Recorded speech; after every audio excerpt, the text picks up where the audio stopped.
Welcome to WAY2B TV, where there's a better way to be than atheist or theist. I've got a couple of announcements before we get started tonight. I've decided that tonight is the last show for 2015. We were going to do one more next Thursday, but with the amount of stuff I've got to do before I get out of town, I don't think I'm going to be able to do that. I'm going to be writing the ones that come up next. Obviously, I've still got to write the show that starts in January and so forth, and I'll be doing that.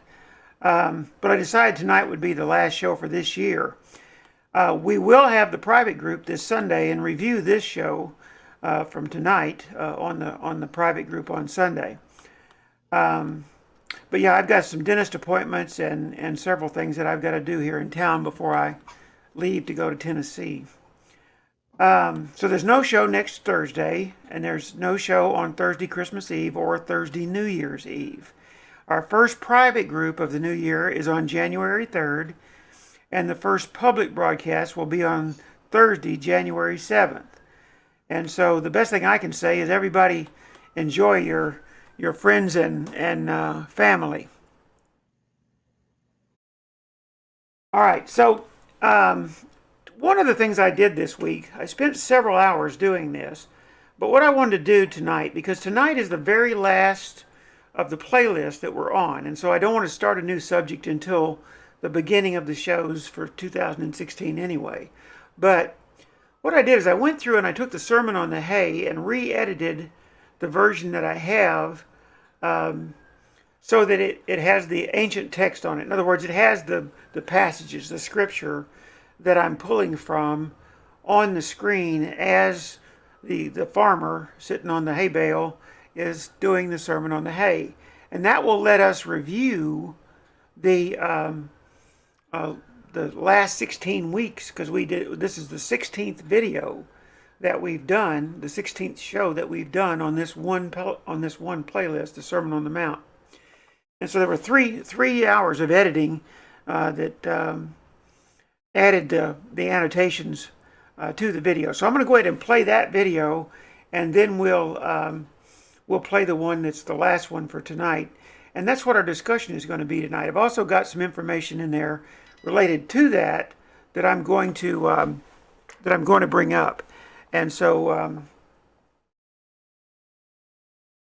see, Joni said her computer shut down, so maybe while the video is playing she can bring it back up. Let me launch the video.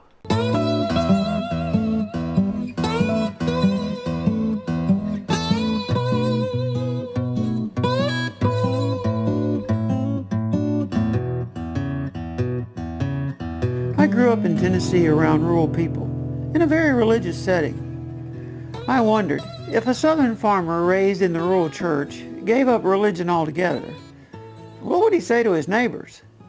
I call it the Sermon on the Hay.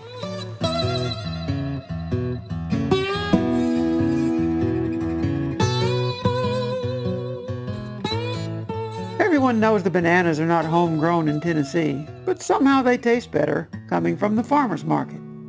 My grandmother takes me often. Folks from town wander, each searching, feeling, and smelling for the perfect produce. Mason jars of preserves have ring lids clamping down a gasket cap. As I walk along the narrow aisles, blowflies pester me. The mixed smells of some ripe and some already rotting fruit permeate the air. More is buzzing about the market this morning than the blowflies. Most everyone seems to be at the other end. Curious about what is going on, my grandmother says, "Let's go see." When we draw near, we find that everyone is watching a young farmer. He has on bib overalls, a plaid shirt, and a straw hat. The young man is not saying anything, just wandering around, occasionally picking up produce. Squeezing, sniffing, he weighs it in the palm of his hand.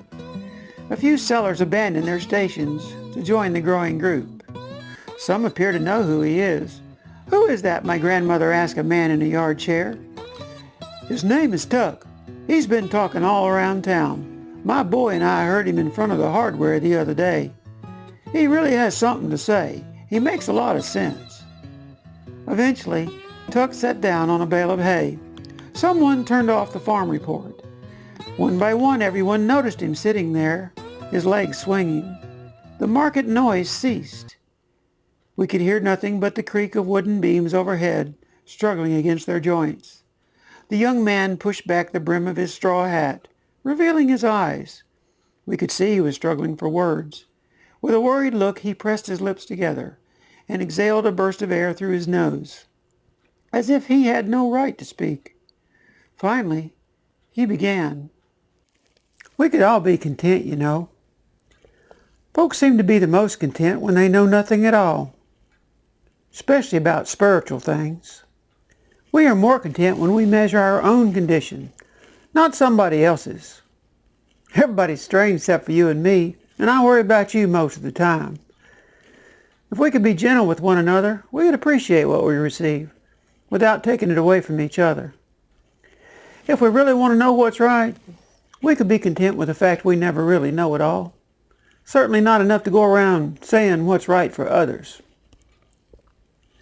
When we respond in kind less often, others respond to us in kind less often. We could even be content to offer charity for the wrong others do to us. We are most content when we shuck each other's peas, even if our own beans are waiting. Whatever else we desire, we should want peace between each other. That makes everybody more content. It's the way we want to be remembered. What if we had this way about us? Each of us would be a gift to others. We'd be refuge for those who seek shelter in us. We'd be a bright spot in everybody's darkness. The result would be, because of us, this way of being would be real to others. Everybody would be thankful for you and me if we had this way about us. Now, don't hear me trying to tear down your religion. I don't want to do that. Instead, I want to talk with you a few moments about a better way, a way of being that is fuller and richer than religion. Those who do their best at religion may be good folks. But did you know those who do their worst at religion might be good folks too? Even so, I'm telling you, unless you do better than religion, you'll never really be at peace inside. This way I'm talking about is a way of being, not a way of doing. It's a journey on the inside of you. It's not a way to go through religious motions or keep some religious law forbidding some action. Let me give you a few examples. You know it's illegal to murder somebody. You heard it all your life. What if you managed your anger? Would you ever purposely kill another person? First you get angry, then you call names, and before you know it, somebody gets hurt. Just make friends as quickly as you can of anyone with whom you may be angry, and with anyone who may be angry with you.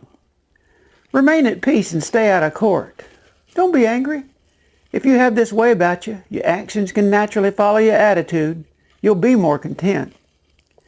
I'm sure you know you shouldn't cheat on your spouse. What if you did not yearn after someone else? Would you look at another? Looking leads to touching. Touching leads to cheating. You'll wind up with no spouse at all. Just keep the promise you made to your family. Don't be lustful. If you have this way about you, your actions can naturally follow your attitude. You'll be more content. Religion teaches you to love everybody, while at the same time telling you who the bad folks are. Bad folks are the ones you don't like, and who don't like you. You say you love everybody. If you do, you'll bend over backwards to not take offense, and to accommodate whoever wants from you. You'll do so most of all for the ones who don't like you and for the ones you don't like. Just love every other person. If you have this way about you, your actions can naturally follow your attitude. You'll be more content. Don't do what you do to please religion. Do it because you're a genuine person. What you do and say should be the result of the way you are inside. If you want to be seen and heard, you have it backwards. It will not make you content. Let me share with you a few examples of just pleasing religion. When the offering plate goes around, good folks put something in it, right? What if you gave it some other time, such that none of your friends knew about it? What if some of your gifts are outside of religion? Making a show to be seen is just given to get. That's not genuine. Making a show to be seen is taking, not giving. If you have this way about you, your actions can naturally follow your attitude. Give quietly. You will be rewarded with contentment. The most reverent righteous and religious are those who know the loftiest words to pray, right? What if your prayers were private? None of your friends would hear you. Isn't that as it should be? Are you praying to be heard by your friends? There really is no need to pray in public or to repeat the same words over and over. There's a more humble way to pray. If you have this way about you, your actions can naturally follow your attitude. Pray quietly. You will be rewarded with contentment. Good religious folks sacrifice themselves, don't they? What if no one knew about your sacrifices? If you get up your neighbor's hay one evening, don't tell everybody up and down the road about it. Don't show up for dinner all hot and sweaty either. Shower and wear clean clothes. Put a smile on your face. Ask others around the dinner table about their day. If you have this way about you, your actions can naturally follow your attitude. Sacrifice quietly. Contentment will be your reward. Whatever it is you want, you want. Your attitude is your attitude. You have a choice. If you desire to be revered by others, being seen and heard will be your focus. If you desire to build character, concentrate on your private, inward way of being. You can't have it both ways. You can't be content while seeking human recognition. So why worry about your reputation or the necessities of life? Look at all the produce around us. We're never going to starve, as long as we love each other. When this old shirt of mine is about worn out, if I can't afford another, somebody with this way about them will give me one of theirs. Inside of us is a way to be that makes us more content and less worried. Each day has a new set of problems. Be patient. Our problems are solved through one another. Put your mind on improving yourself inside and let others do the same for themselves. Complaining about someone else is not going to make you more content. Neither will you be content by trying to make your point with those you already know disagree with you. Don't start arguments. Be content to tend to yourself. So when you need something, there are others with this way about them. They'll give to you what you look for. They'll help you find. The opportunities you need will be provided to you. You be this way and do the same for others. Just ask yourself what you wish were true about others and make it generally true about you for them. Now, not many will go this way. Most will find this way requires too much self-discipline. Look at the produce all around us here in the market. It's easy to see which fruit or vegetable is which, isn't it? We can tell by the color, the shape, the size, and even the smell.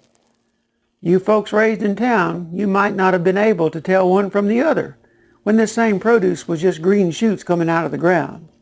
Eventually, though, the color and shape form, and over time, things ripen. Eventually, anyone can tell what's edible and what's not. Religion is like that. When things mature over time, we discover what is really there. When all is said and done, many will say, "Was I not religious? Did I not repeat the liturgy one day every week? Did I not give my money? Was I not there on work day?" They never had this way about them. They just wanted to be seen and heard by their friends who were also religious. So we all have a choice about our lives. Do you want a more resilient life? Those who can accept this way will be able to find contentment in easy times and in hard times. Those who cannot accept this way will perceive life very differently. For those who are not able to be this way, well, when times are not great, contentment will be tough to find. With these last few words, he was finished speaking. He pressed his palms against the hay, lifting himself to his feet. Then he pulled himself into his truck and drove away. Silence in the market gave way to a growing murmur. They were amazed at what he had to say. He spoke to them as if he knew what he was talking about, but not in the way their religious leaders claimed to know. The young farmer Tuck made sense. What you've just heard was a parody of the so-named Sermon on the Mount. Could life be so simple? The contiguous line of thought of an ancient speaker reportedly named Jesus appears to say yes, life is just that simple. Whether the speaker was a historical person or some imagined character in ancient literature, it is this contiguous line of thought that concerns us here. The story of the ancient speaker is not supernatural, but what it teaches about life and about being is still naturally super today.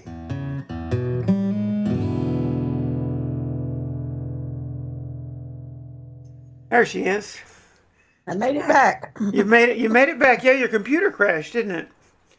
It updated. Oh yeah, it does that a lot. So, at any rate, so what that was is that was kind of a summation of the Sermon on the Mount. It was a parody of it, obviously, and it's something I did a year ago, about almost a year ago, I guess.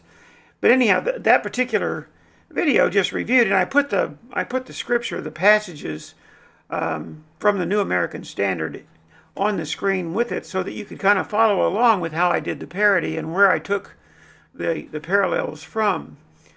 The very last video that we're going to do, though, is tonight's video, and it's the parable of the man who built his house upon the rock and the man who built his house upon the sand.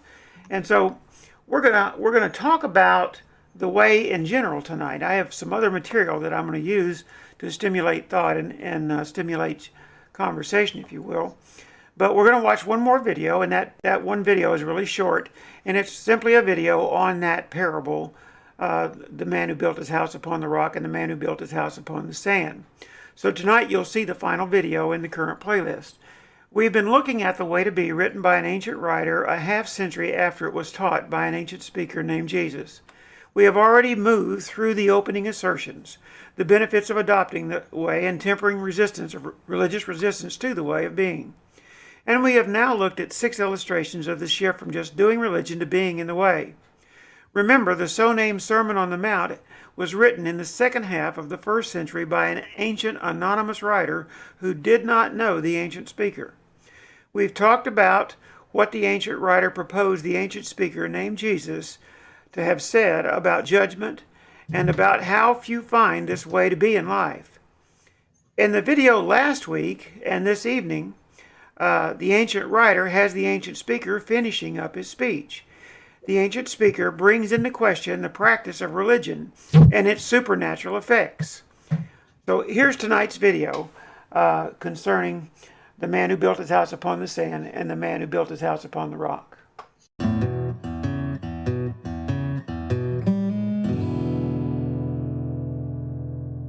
In this video, we come to the end of the ancient writer's depiction of the ancient speaker's short speech. In less than 15 minutes, the contiguous line of thought has been revealed. The people of the way did not follow Jesus per se. They followed the way of being Jesus taught. The test of this way is not in a man of 2,000 years ago, but in his principles practiced today. The ancient writer places one of the speaker's metaphors at the end of his speech. Therefore, everyone who hears these words of mine and acts upon them may be compared to a wise person who built a house upon the rock. And the rain descended, and the floods came, and the winds blew, and burst against that house. And yet it did not fall, for it had been founded upon the rock. And everyone who hears these words of mine and does not act upon them will be like a foolish person who built a house upon the sand. And the rain descended, and the floods came, and the winds blew, and burst against that house. And it fell, and great was its fall. The speaker's metaphor is simple. Being in the way brings resilience. Being out of the way renders one fragile. Contentment in life comes from practicing the way, not from believing in Jesus or in any other teacher. One's life may demonstrate both being in and being out of this way. I know mine does. The ancient writer proposed for the speaker a way of being that may be practiced, not a magic way to a supernatural afterlife. In less than 15 minutes, the speaker assured his listeners they could be free of unspeakable religious pretense. This shift to a genuine inward being is the fulfillment of all they heard that the ancients were told. What the speaker seemed to propose is not supernatural, but a naturally super way of being content. His listeners learned they could remove religion's load from their own shoulders. No permission or religious observance required. They could find the kingdom of heaven on their own, within themselves, without the religious doorkeepers. The ancient writer reports at the end of the speech the reaction of the crowd. The result was that when the speaker had finished these words, the multitudes were amazed at his teaching. for he was teaching them as one having authority, but not as their religion. The writer tells us the speaker is perceived as one having authority, though the speaker did not speak as religion speaks with authority. The speaker's listeners are amazed. The speaker spoke without the supernatural, yet his way made sense to them, more than their religion made sense to them. I think the natural way of Jesus is still tucked away amongst the supernatural genre of his day. But you cannot make the imaginary real. For millenniums, Christianity has captured its audience via supernatural claims of reward and punishment after one dies. Guilt-ridden religion produced the book, the blood, and the blessed hope. First century Christianity should have resurrected his mind, not his body. In the final analysis, Jesus became nothing more than a stranger every Christian claims to know. I know both atheists and theists with this way about them. You can set them down anywhere. They have nothing to prove. They are comfortable in their own skin. They are genuine. They have no need to rail against anyone or anything, regardless of belief or disbelief. Since entering seminary over 20 years ago, I have been recovering from too much religion. The ancient text is interesting and a very valuable source of insight into the ancient speaker's culture. However, the writers incorporated their own interest, inconsistencies, and religious culture into what they were doing. The ancient speaker's contiguous line of thought is buried in religious practice. Religion is invasive of a healthy life. The speaker taught the way to be, recovering from too much religion. He was not trying to start a new one.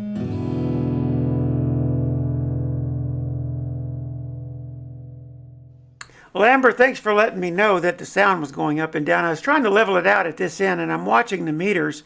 Joni was saying she was having a hard time hearing on Skype, and then of course Carol, I looked at her meter and I adjusted it as well. I think all of them now, your stream, both their streams, and my stream are all hitting about the same place, I think, right now. And so I had to do some adjusting in it because the two videos were made at drastically different times when the equipment was set up in drastically different ways. And so that's what that was. But at any rate, tonight what I wanted to talk to you about, though, is that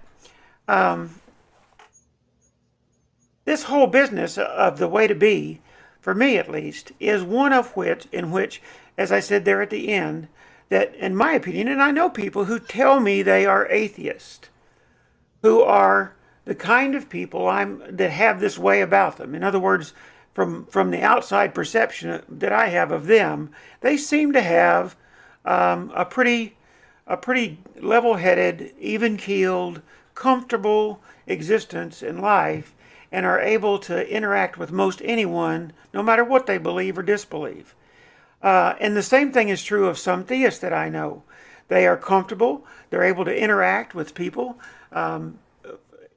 easily and evenly, and have this way about them in such a way that they can live in community with other people no matter what they believe or disbelieve.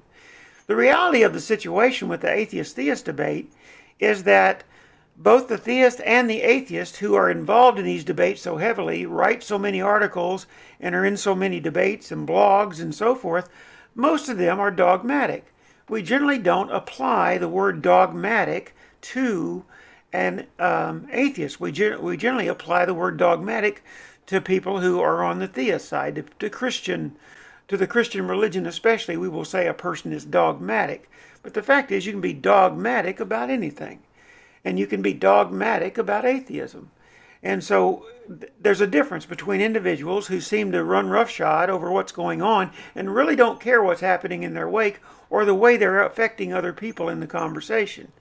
In other words, they shut everybody else down by simply their way or the highway kind of conversation. And so that's what I'm talking about. For me, the way is a separate discussion and a separate conversation than this idea of the atheist-theist debate. Because I've met both people who proclaim themselves to self-identify as theists, people who self-identify as atheists, who are people who have this way about them. And I experience them in that way in my life. I don't see a lot of difference in them. But then when I see dogmatic people who are Christian theists and dogmatic people who are on the conservative or hard atheist end of the spectrum, those individuals, I experience them almost exactly the same way also. They're rather difficult to deal with and rather difficult to have a conversation with. So it's just all a matter of the same thing. One of the things that I've got here on the screen I thought might help us with the conversation a little bit. We've got Amber and Colleen on the chat room, and we got Carol on Hangouts, and so maybe we can get some conversation going with this. But it has to do with the way itself, and that's what I wanted the last show of the season to do. I'd like for us to do an overview of what I mean by the way, and what it is I'm thinking about, and what is it my journey is about from the standpoint of having left the religious scene. And as a matter of fact, as I identify myself all the time on those videos as Elise Elrod, retired and free from religion, okay? And that's just kind of the way I feel about it. But let me read some stuff to you. The speaker's audience faced, and this is stuff that out of my book, and it's not stuff that we've done videos on yet, but it's stuff out of my book and stuff that will be in the second edition as well in some form or fashion.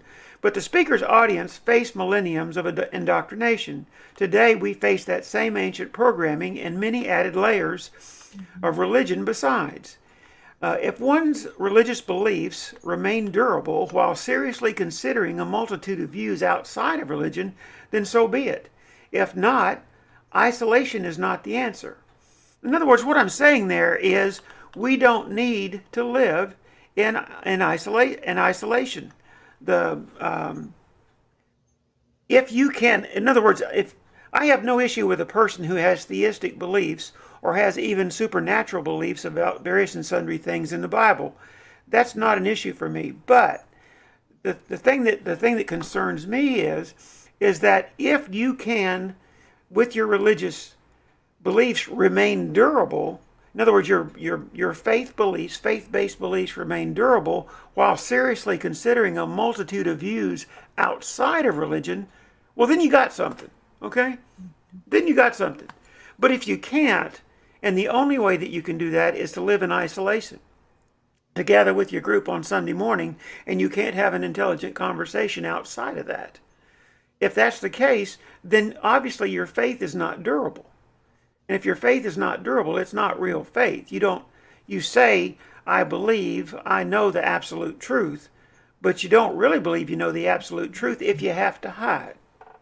Okay? If you can't sell it, you don't own it. Right. If you can't, yes, right. If you can't say it out loud, then you don't own it. And if you cannot, you cannot have an exchange back and forth with another person who doesn't believe the same way you do or disbelieves what you believe, then you do not have a real position. I have no problem with talking to anybody at any time about this subject and about what I believe and what I do not believe. And I never get upset, ever. Okay? Now, that's the point. And you can talk to me about it right back. I had a most interesting conversation this week at the grocery store. The bag boy that was taking my groceries out, I use a cart at the grocery store, and the bag boy that was taking my groceries out, or he was going to bring the cart back to the store, and he helped me get my groceries out to the car. Well, for some reason, it's the Christmas season, and a lot of stuff came up while we were talking. He was from Scotland, and was he from Scotland or Ireland? I think he was Scotland earlier. I think he was Scotland. But anyway, he was from Scotland. And so we began talking about this thing, about faith. And he began to make these proclamations about his faith and about what he believed. Okay? And I said, where did you get that? I said, have you studied? And I said, or is everything you know, have you gotten at church? You've heard it from the pulpit, or you heard it in a Sunday school class or something. But have you sat down and studied the Bible on your own? Have you read opposing views? Have you intelligently thought about this subject yourself? And we went back and forth, and then we talked probably for 15 or 20 minutes out there at the car. That was probably not good because he was on the clock and working. But at any rate, by the end of it, he looked very, very challenged. He even wrote some stuff down on the back of a grocery receipt and stuck it in his pocket. And he wanted to know where he could get my book and how to look it up online and all that kind of stuff. But A lot of this stuff he'd never thought about. We talked about the 5,700 manuscripts and how no two of them are alike, and how there are over 250,000 variances in them. We talked about the fact that the authors are anonymous and they wrote long after Jesus died. And these are all things that really he was not that familiar with. It's amazing because most people, what they know is in their little isolated circle. You see what I mean? And it's in their church group and it's in their family. But as far as having an intelligent discussion about it outside of it, it's a pretty rare thing. And I've got to tell you, I was exactly the same way. Were you not, Joni? Absolutely. Absolutely. Exactly the same way. And so that's the thing. If one's religious beliefs remain durable while seriously considering a multitude of views outside of religion, then maybe you've got something. But if it has to be in isolation, then I think you kind of can understand the answer to that. The speaker told his listeners he spoke to fulfill that which they already heard, only to reestablish the purpose of it, not the literal doing of it. In other words, the fulfillment that we talk about is this shift from doing religion to being in the way. He said, I didn't come to destroy the law, I came to fulfill the law. In other words, the purpose of what those who made up the law of Moses, the purpose of it, what were they trying to do? As I see it, and as I read the Bible, I see Moses trying to get people to change their attitudes via changing their physical actions, changing their actions. And that would kind of like they do in AA, you know? you try like Alcoholics Anonymous does that. You know, you change your routine in order to change your attitude. You change Fake it till you make it. Yeah, you fake it till you make it, as Carol said. So that's the truth, and that's kind of how that works. But see, Moses is doing that. And Jesus is kind of saying, you got that backwards. Change your attitude, and then your visceral response to the world, your actions will not be an issue. And so that's the difference in the way that I look at the Bible and some other people do. The purpose was found in the way to be, not in a way to do. Their ability to focus on the way needed to be better than religion. He said, if your righteousness is not better than the scribes and Pharisees, you'll never know the kingdom of heaven at all. Well, that should be a powerful statement to everyone who is highly religious. To every single one of us that have been Bible thumpers and preached and taught Sunday school and so forth. He said in the scripture, the ancient writer has him saying, I don't know whether he ever said it or not, but the ancient writer has Jesus saying a half century earlier that unless your righteousness is better than the scribes and Pharisees, you'll never know the kingdom of heaven at all. So that becomes a very important aspect of it. And then I wanted to say something else to you too, and then you got some chats we're going to take, Joni. But many may see this writing as an attack on your religion. I ask you to keep an open mind. Consider, if you will, if only hypothetically, a brief summation of a religious history, an interpretation of events since the speaker spoke. The story may express what happened to the more durable way to be. Long after the speaker spoke, 4th century religious leaders assembled a collection of writings from both before and after the speaker into a single religious library. In English, this library contains over 750,000 words. Over 95% of these words are not from the ancient speaker. Religion, going forward, based itself on this library of writings. Consider how this collection formed and what purpose it serves. The speaker's metaphorical kingdom had always been at hand, readily available to anyone. However, the kingdom of heaven was not a product of the 5 senses. There was no doing for religion to do. The way to be is a very personal journey. You cannot evaluate another person's progress. The speaker even advised you not to try. Writers after the speaker's execution began to tweak existing religious methodology and ideology into the tongue-in-cheek form necessary for religious adherents to evaluate each other. In other words, as I like to say, sin was saved. Religion could continue to evaluate missing the mark. And that's what that word for sin, harmatia, it's hard to say. If I see it in Greek, I can say it better, but harmatia. Anyway, what it means is the word sin. It means missing the mark. And so we have to understand all these laws that we talk about, it's not like today where you've got the laws, the federal laws and state laws, and then you've got religious, whatever you want to call them. We don't even call them religious laws. But what constitutes sin, all right? It's not illegal to commit adultery, but it's a sin. You know what I'm saying? That's the good example there. And so that's the way that worked. But in their day, those 613 Jewish laws was the law, okay? It wasn't like they had this major separation between it, because we're talking about books written for a Jewish society in a Jewish community, a Jewish population amongst a lot of other kinds of people, without question. But this whole focus of this writing is on the Jews, okay? And that's important to realize. So when he talks about the law, he's talking about those 613 laws, not about the law against, the law against, Jaywalking? Yeah, the law against jaywalking. But he's talking about the law against pulling your ox out of the ditch on a Sunday or on a Sabbath. So there you get the idea. A portion of religion engulfed the speaker's teachings. Make no mistake, these writers and those who selected these writings and those who selected them became the founders of this new version of religion, not the speaker. And that's one thing we just don't get at church. Because in essence, Jesus was not trying to found a religion at all. Or as I said, he was not trying to start a new one. But the writers of this material that we call the Bible, the New Testament especially, formed the Christian religion, not Jesus. And that's a very important aspect of this. You never will understand really anything that's going on, because it's impossible that Jesus created the Christian religion when the whole thing grew out of the first century after Jesus died. Okay, it grew out of his legend, not out of his life. What have you got on the chat room, Joni? And I'll stop right there. First of all, Jan's on the chat room too.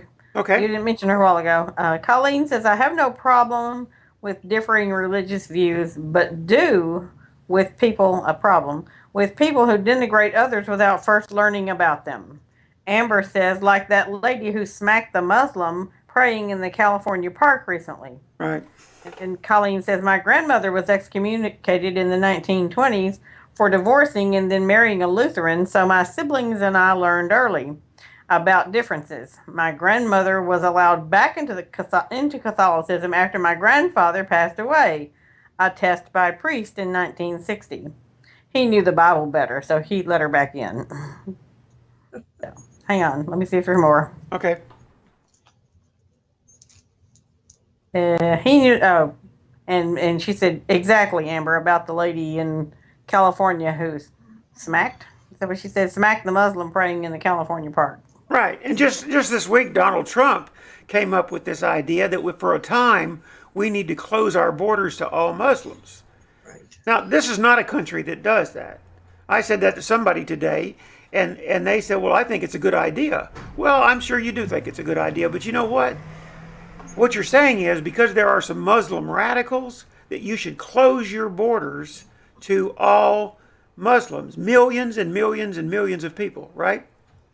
Now, let's go the other way. Christian radicals, too. Let's throw them out. All right, now, wait a minute. Let's go the other way. Should Great Britain close its borders to all Americans because there are American radicals? Right. Because there are. Mm-hmm. So, I mean, my point is this. We don't normally do that. We take the hard road. The hard road in America is that we try to be a country who is open to the world and interacting with the world and part of the world, and at the same time do the things we have to do to protect ourselves and to weed out the good from the bad and so forth. That takes work, and it's a bother, and it's expensive. But nonetheless, we still have to do it. And yes, we had some towers that fell down on 9/11. And I remember where I was when those towers fell down. But the point is that that particular incident doesn't represent all of the Arabic world, for heaven's sakes. All right? And so we really can't go there. Now, if an American goes overseas and does some horrible crime, do you now close your country to Americans? Because it's happened already. And it will happen again. So that's my point. And it doesn't make sense. What did Jan put there, Joni? What you said about faith and belief and the grocery guy, isn't faith defined as being convinced that what we believe in isn't true, and belief is not necessarily based on proof? That young man and Jan, that young man at the grocery store, he said, well, because after we got through a lot of this data and whatnot, and I could see that he was becoming somewhat stressed. All right, he said, but you have to believe things by some things by faith. I said, She hang wasn't on. done. She wasn't done. She said, so the grocery guy had faith, but not necessarily a belief. Wait a minute. That was a question mark. Don't keep reading on, because I got to finish what I'm saying, because it's important. Okay, that guy said you have to believe some things by faith, and I said, hang on to that, and I said, and understand. And of course, he already had figured out by then I have a master's degree in divinity, and I can do Hebrew and Greek and so forth. But I said, remember that there's nothing wrong with you having faith. Nothing wrong with you having faith. But if you have that faith, understand what it is. It's faith. And so I said just what Jan said. It's faith. Faith is believing in something without evidence and feeling certain that it's true. That's what I said to him. But I also said, but considering the evidence and still having faith means you have faith. But when you won't expose yourself to the evidence, and the only way you can hold faith, it's just what I put in the book, is to isolate yourself in some way, then you don't really have faith, because you've not had to be faced with and consider the alternative positions that people take. It's just that simple. It really is. Go ahead with the chats, Joni. Well, that was just finishing hers that she had been doing. So the grocery guy had faith, but not necessarily belief, with what you just said. Right. Colleen says, people like Trump love to draw a line in the sand. Colleen, I think he had both. I think that's the grocery guy. I think he had both. Who defines his view? Or maybe she's talking about Trump. I don't know. And then Amber says, we are an eclectic country and always have been. Yeah, we are an eclectic country, and I hope we stay that way, and I hope we get more eclectic, because the diversity in this country is a beautiful thing. It really is. And I think there's a move to try to kill that. Well, I don't know if there's a move to kill it, but it's an irritant for some people, because, again, you go right back to what we just talked about. If you have to be in isolation, that's the same thing. If you got to segregate, if you got to be in isolation, then this faith, it's silly to even talk about faith in that situation. Now, if you consider all the evidence there is, the creationist who truly believes in Adam and Eve and a snake and an apple and all of that, versus the evolutionary scientist or the astrophysicist related to the Big Bang and all that kind of stuff. If you expose yourself to that material and consider that material, and you still hold the other faith, I've got no issues with you. That's fine. My reason and rationale tells me that. And of course, since I was trained in engineering as well as theology, my inclination is to say that science is probably correct, and that there's plenty there, in my opinion, in the teachings of the great teachers like Jesus and Gandhi and others, that is very useful and very wonderful, and it will reside right alongside a Big Bang, okay, or whatever. It does. It's not interrupted by any of that. It's not interrupted by any of that.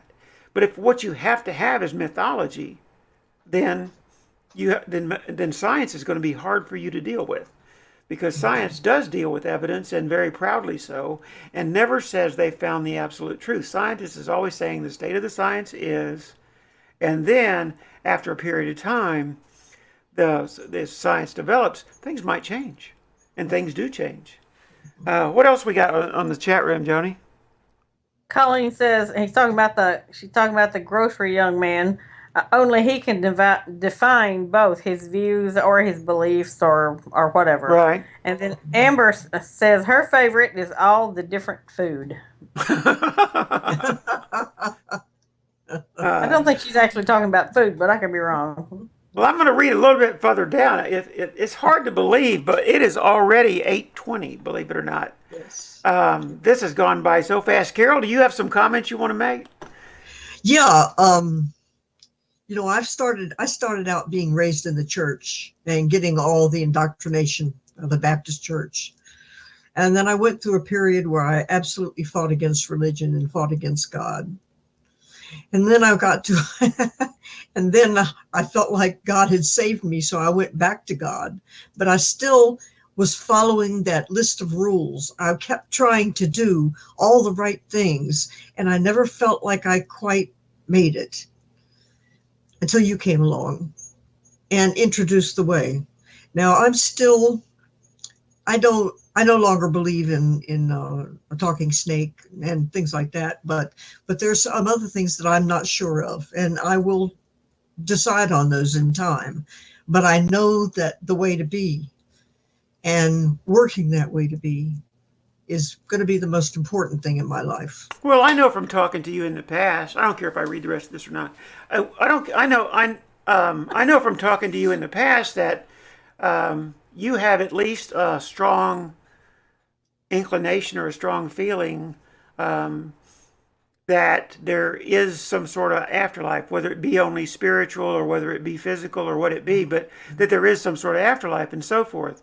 And again, it's not my place to tear down anything.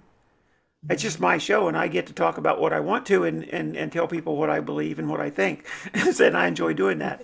But the point is it's not my place to say that for some reason that you are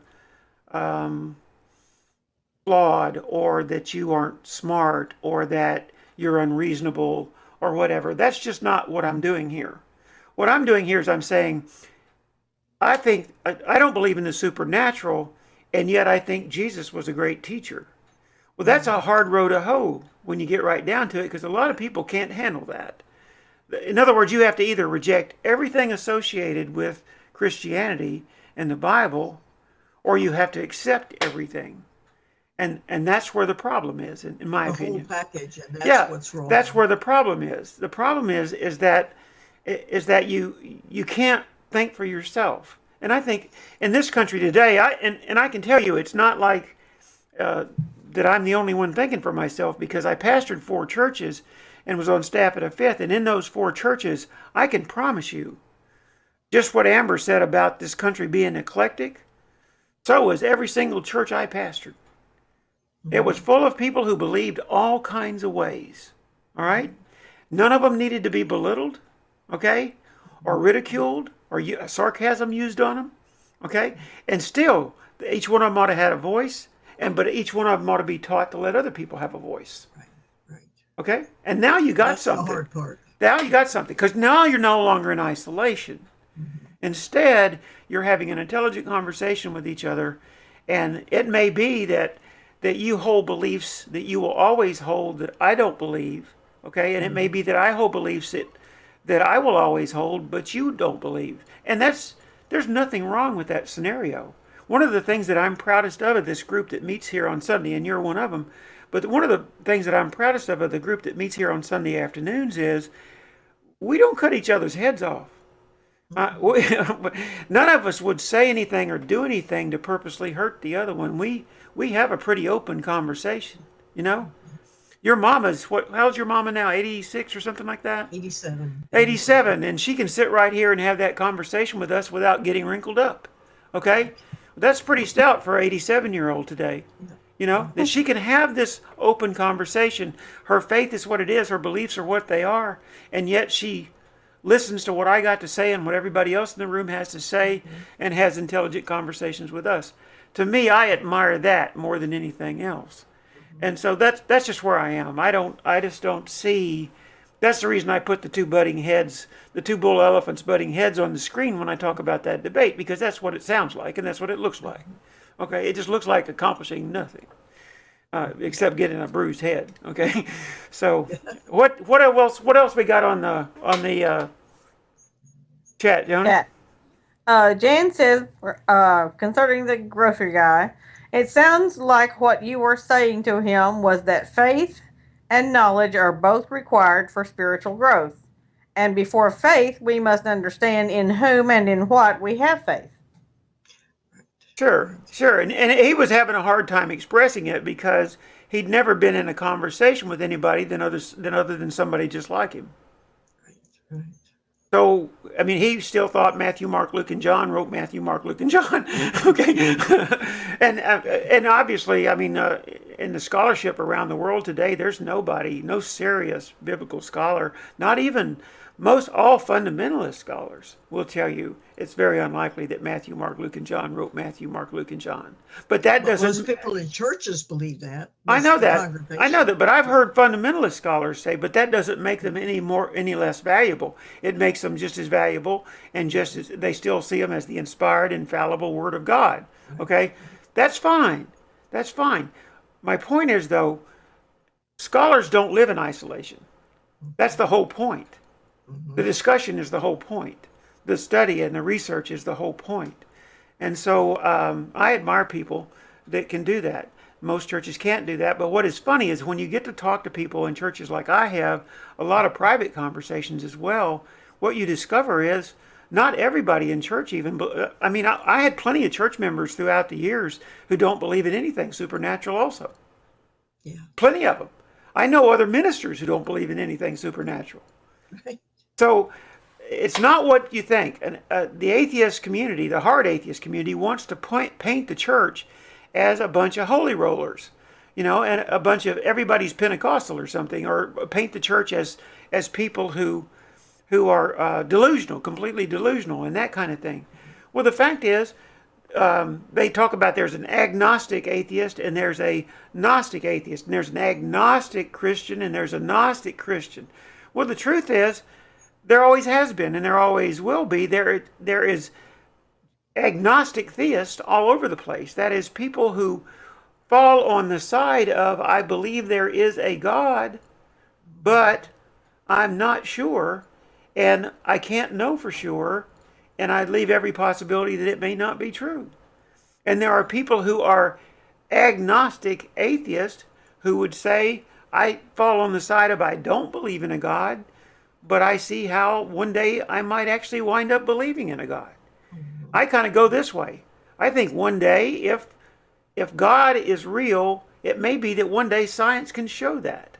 When science does, it will no longer be, everything that science has discovered so far has ceased being supernatural and become natural, because now we have an explanation for it.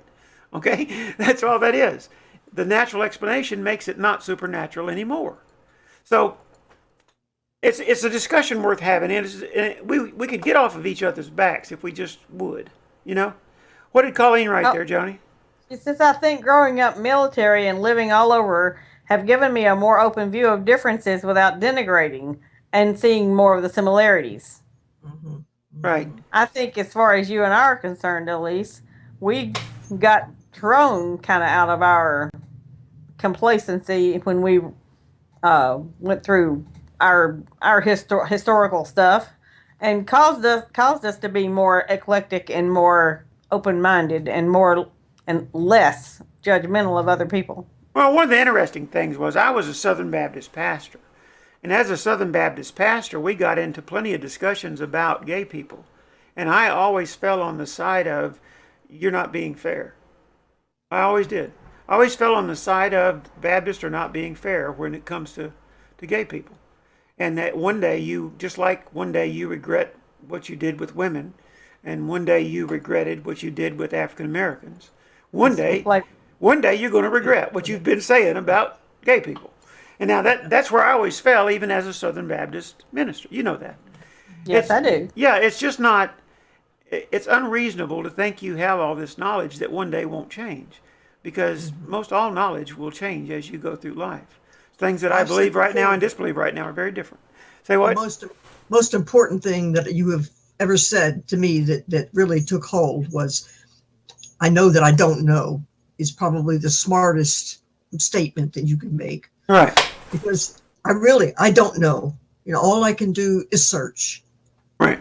But I probably will never know until when I die. Maybe I'll know, maybe I won't. Well, people who are searching can talk about it. You know, Yeah. if as long as they'll admit they're searching. People who are searching can talk about it. People who feel like they've arrived cannot. They know it all. Yeah, if you've arrived, you can't talk about it, and that's where that's at. The guy that there's a guy at the Bridge Club that he joined the newsletter this week too, and he's been watching the shows, and he talks to me about them quite a bit, and he talked about some of the segment numbers and not some of the teaching videos that he's watched so far, and he's an individual who, without question, his name is Jack, but he's an individual who, without question, is a very open-minded, free-thinking individual. He told me the other day how old he is. I'm not going to say on air, but he's about 15 years older, maybe 20 years older than I think he is. And and he walks everywhere, and he makes his own lunches and brings them in and whatnot. And he's very frugal, and he jungle lunches out of his own kitchen sometimes, and he talks about how he came up with this particular lunch, and that kind of thing. And he reads. He's very frugal. He doesn't buy the Bridge magazines, but people give him their old ones. Everybody's got in the habit of giving him the Bridge magazines they're through with, and he says, I don't care if I read them a month later than everybody else, But he's a neat guy. And I played bridge with him a couple of times. He's a smart guy, too. He plays bridge very well. But he's an open-minded guy. And I thought about him while we were talking about this. He may be watching tonight because he did get the newsletter tonight. And I noticed he opened the newsletter tonight. It showed up on the list. So Amber says this isn't a path of being right or wrong. And I think she means life in general. Right. And Colleen says that is an excellent way to say that. Right. This isn't a path of being right or wrong. Yeah. No, as a matter of fact, it is. You have to be ready to be wrong all the time, And you have being gay is no more a choice to someone who is gay than to a heterosexual being heterosexual, and that's true too. Mom and Dad and I were sitting around we're going to go over a few minutes, just about 5 or 10 minutes, because we made that mistake while ago, and I'm going to cut it out. But anyway, the Mom and Dad and I were sitting around the little round table in their house, and we were talking about it one time, and I was about to do a wedding. It actually was a holy union at that time. We'd gotten legal marriage, of course, federally now, but we had it in Florida before that. But Dad asked me, is this marriage that you're going to do, is it between two men and two women, or is it between a man and a woman? I said, well, this particular one is between two women. And he said, well, that's what I thought. And we got into that discussion a little bit. And I said, Dad, the truth is, and Mom was sitting there too, I said, I've pastored a gay church now, and I've counseled gay people.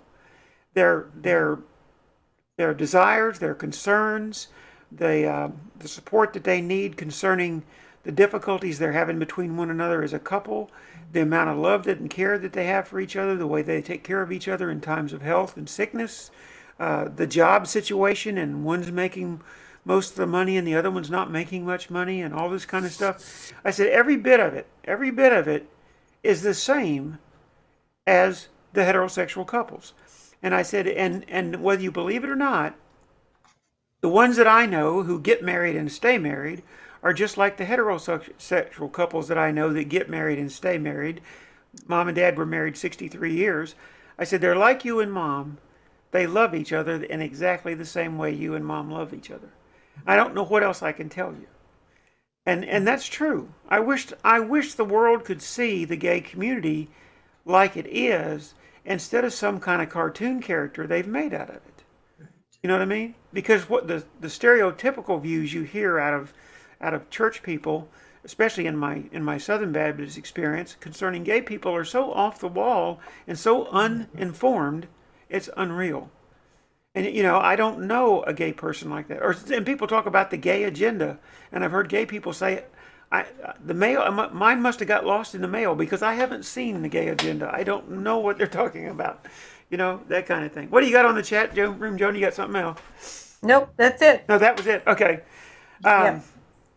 So, at any rate, I appreciate that. One of the things that I was going to talk about in this business about how the Christian religion formed, I said most notable among such writers was a man named Paul, formerly named Saul. He was purpose-driven. Paul's purpose changed during a midlife crisis. Paul had been chief among those whose purpose it was to eliminate the speaker's followers, at that time known as those belonging to the Way. Yet these followers of the Way were growing in number. Paul had an epiphany. He became a follower of the Way himself. Paul began to earn the street credit necessary to establish standing with newly formed religious organizations established in memory of the speaker. Consequently, he wrote letters to these home-based organizations. These letters became the primary basis of religion going forward. In a desperate moment, while in trouble with the religious leaders, Paul reportedly announced he had been the religious of all religious. I'm convinced Paul knew the Way, taught the Way, and wanted to perfect the Way within himself. However, his letters reflect he knew his religious roots best of all. Because of Paul's efforts, the Way became a needle in a haystack. What religion found in the speaker it could not handle. Today, religion quotes Paul's words at least 10 to 1 over the speaker's words. And that's true. If you listen to any religious broadcast or go to any church and listen to the sermon or listen to a Sunday school lesson or just listen to people talking in general, you will discover you rarely ever hear the words attributed to Jesus. You hear them without question, but you hear the words attributed to Paul over and over and over and over and over again, because the words attributed to Paul are the basis for church doctrine. Yes. What we call church doctrine came straight out of Paul's letters, especially Paul's letters to the Romans. Read it, Joni. Jan says, unfortunately, Paul got up on a lot of people's hay. Yeah. We call them soapbox, but yeah, I got you. Yeah, and Paul got his message out there and his writing out there, and we have 13 letters that we attribute to Paul. 7 of them are undisputed. The rest are disputed letters. Some of them are purely what's called pseudepigraphy, which means a forgery. That is, somebody wrote, said they were Paul in the letter, but were not. And it's called pseudepigrapha. It sounds like a false pig. Okay. Well, what it means is a lie, containing a I lie. like false pig better. Yeah. So, anyway, so the greatest impediment to adopting the Way to Be has always been religion. Paul kept this axiom of doing in place going forward. Religious formation requires tangible markers experienced by the 5 senses. Religion requires religious rules to obey, religious rituals to practice, religious buildings in which to be housed, and both good and bad people against which to compare. To base religion solely on being genuine on the inside of the cup would be a daunting task. In other words, what I'm saying to you is that the Way doesn't fit building a religion. Right. You follow what I'm saying? In other words, that's why I think we have what we have. We have what we have because the basic contiguous line of thought of Jesus, simply, you couldn't make a religion out of it. But he had a following. They liked what he was saying. The legends had grown. And obviously, in their day, you can read almost any ancient literature, and you see this mythology and these supernatural deeds and all these kinds of things, and men becoming gods and gods becoming men and all of this kind of stuff. You see it all over the place. It is not uncommon. It is a normal thing. And so what we have, I think, is the Way mixed in with all of that sort of writing. And that the contiguous line of thought, I think, still pokes out a little bit in the writings of the gospel writers, where they are talking about specifically what Jesus taught. And what you find is, and this is one of the things a grocery store guy and I had great conversation about, was I said, get your Bible out. I want you to get your Bible out and look at it and see if you can find the words of Jesus that deal with the supernatural, or what you find dealing with the supernatural is people writing about Jesus. Okay, instead of attributing him actually saying this teaching or this saying, they wrote about, and then he began to quote a whole bunch of them, and he quoted it about 5 or 6. Before Abraham I am, If you have seen me, you have seen the Father. I am the way and the truth and the life. No one comes to the Father but by me. Anyway, went through a whole bunch of those.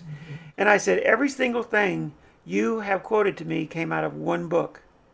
He said, what book is that? I said, the book we call John. The anonymous writer, the John's name was put on the anonymous writer who wrote at the end of the first century, about 65 years after Jesus died, in about AD 95. And if you read Matthew, Mark, and Luke, what we call the synoptic gospels, you'll discover Jesus doesn't say any of those things in those gospels. Now, why is that? Of course, he's looking really stressed. I said, because you have to realize that as the gospels were written over that long period of time, they get more and more bold. They have Jesus saying bolder and bolder things. Even Judas himself, the betrayer, becomes an entirely different character by the end of those four gospels. Okay? And so it is a matter of each one of the gospel writers had an axe to grind. They were trying to make a certain point. And those points were getting stronger and stronger and stronger as the Christian religion formed. And the argument was over the escalating state of Christology. In other words, what is it we as Christians will believe? What is it we will hold as truths? Well, that whole set of writing going through there, through the New Testament, is an argument over that. There aren't 4 Gospels. There are 30 Gospels. And we only published 4 of them, okay? We published the earliest ones, I think, and I understand that. But there are some that were written long about the same time or slightly later. The Gospel of Thomas, when it came out, for instance, they've discovered it's as old. It goes back to the very end of the 1st century or the beginning of the 2nd century.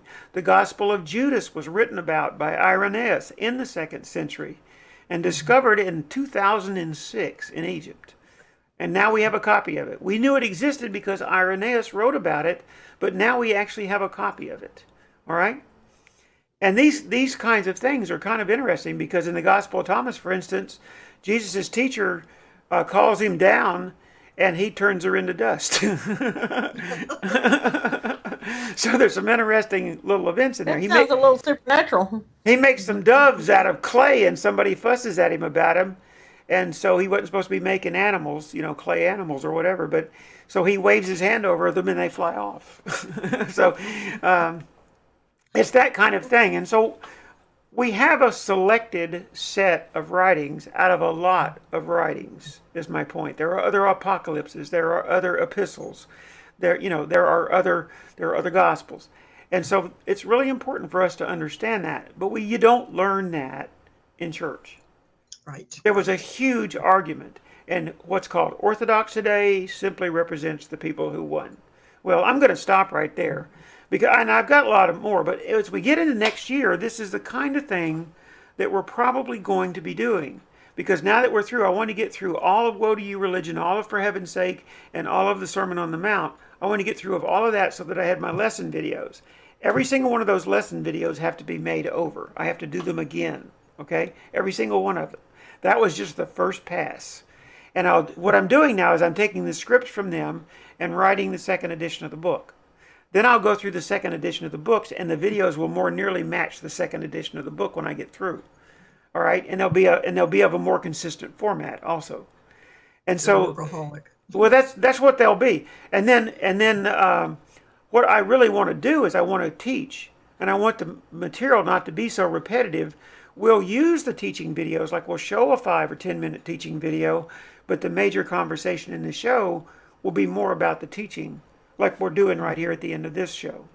It'll be more about the teaching that I do, and it'll be fresher that way. I need it to be fresh for the people I've got with me that have been with me for a long time, but I also need to I need to bring new people in. I need to bring them up to speed. And you can't bring a person up to speed up against someone who's been sitting with me and us having this conversation now for, well, Carol, you and I have been having it, for what, 5 years, maybe 6 years? Yeah. Right, and the same thing is true of a lot of other people in our group.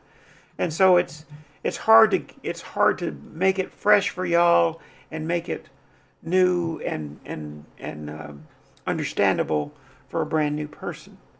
And so I think that's important, and I've got to learn that. I've got to become very, very much more professional at that.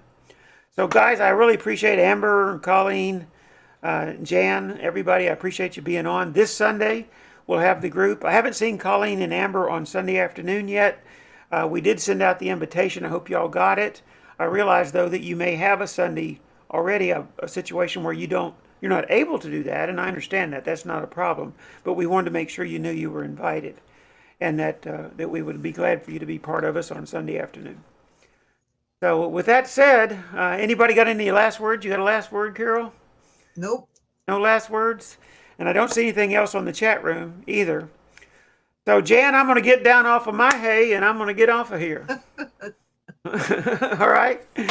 See you next year. Y'all, hey, listen, and y'all have a great Christmas and enjoy your family and friends, and we're gonna take the next 3 Thursdays off, counting New Year's, and then we'll be right back at it, hopefully in a renewed and more energetic way, and so forth. The very first part of January. So here we go to credits.